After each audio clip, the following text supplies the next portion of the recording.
Ever stop and think about how an organization with over 1 billion members in pretty much every country on Earth has held itself together for 2,000 years? Well, a huge part of that answer is one of the oldest legal systems still going strong, the canon law of the Catholic Church. So, what exactly is it? Let's dive in.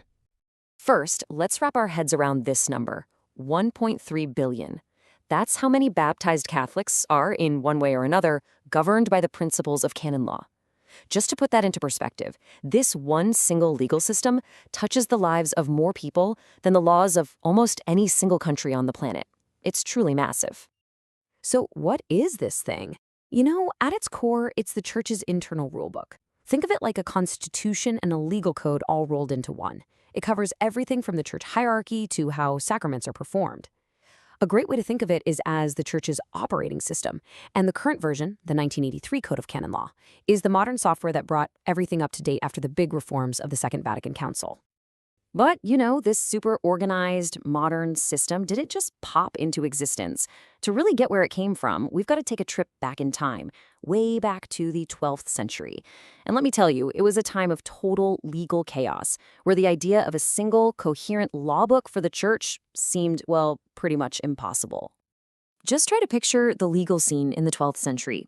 You had countless laws, decrees from popes, decisions from local councils, and a lot of them flat out contradicted each other. It was, to put it mildly, a complete mess. And it was right in the middle of all that chaos that people started thinking, hey, we really need a unified, logical legal system here. And as you can see, the road from all those scattered texts to a modern code was a journey that took centuries. But the real pivotal moment, the absolute turning point from chaos to order, can be traced back to the work of one incredible person. And that person's name was Gratian. He's the guy who looked at all the chaos and decided to do something about it, to forge some kind of order. Now, here's the key thing to understand about Gratian.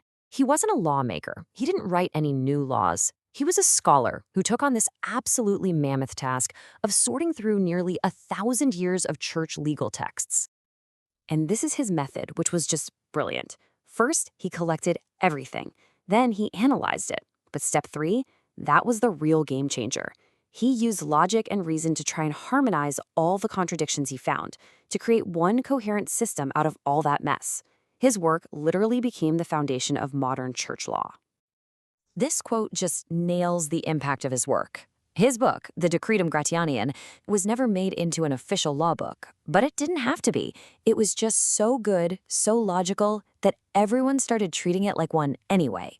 It became the standard textbook and shaped how law was taught for hundreds of years. So what happens when you suddenly get a legal system this clear and this powerful? Well, you get conflict. And the biggest conflict of all was this massive question: who's really in charge? Who gets the final say in legal matters? The church or the king? A huge power struggle for legal supremacy was on. And the difference between them and now couldn't be more dramatic. The Middle Ages were defined by this constant, messy tug-of-war for power. Think of the huge fights between popes and emperors over who got to appoint bishops. But today, there's a clear separation. Modern canon law actually respects state laws. In some areas, like contract law, it even points right to them. This quote comes from a decretist. That's a fancy word for a legal scholar who was commenting on Gratian's work. And it just shows you the incredible self-confidence of the medieval papacy.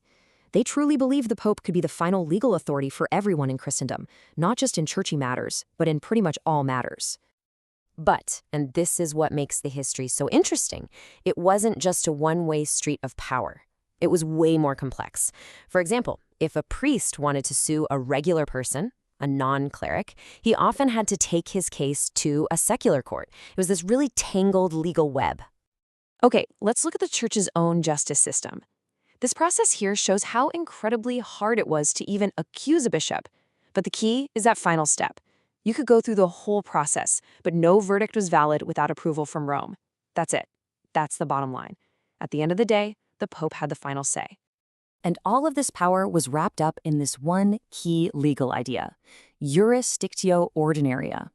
This doctrine basically gave the Pope ordinary jurisdiction, which meant he could jump into any case at any time and just take it over. This didn't just make him the final court of appeal, it made him potentially the first court for anyone about anything. All right, so with that medieval history in our back pocket, let's jump back to the present day. Let's take a look at how that whole system evolved into the global code we have now. The modern code is, for all intents and purposes, the complete operating manual for a global organization. It guides the lives of believers from cradle to grave. We're talking baptism, marriage, funerals, and at the same time, it structures the whole administration, manages property, and runs the church's own internal court system. And let's be clear, this is not some dusty old relic from the Middle Ages. Not at all. Canon law is a serious academic field, taught at universities all over the world, training the lawyers who keep this whole global system up and running.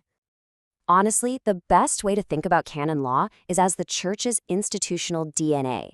It's the code that has carried the structure, the rules, and the continuity of this massive organization through the rise and fall of empires, across nations, and over centuries. And all of this brings us to one final really big question. In our modern world, a world that's so defined by individual countries and their laws, what does it actually mean for a global religion to have its very own transnational legal system? It's a question that really gets at the incredible and enduring relevance of this ancient code even today.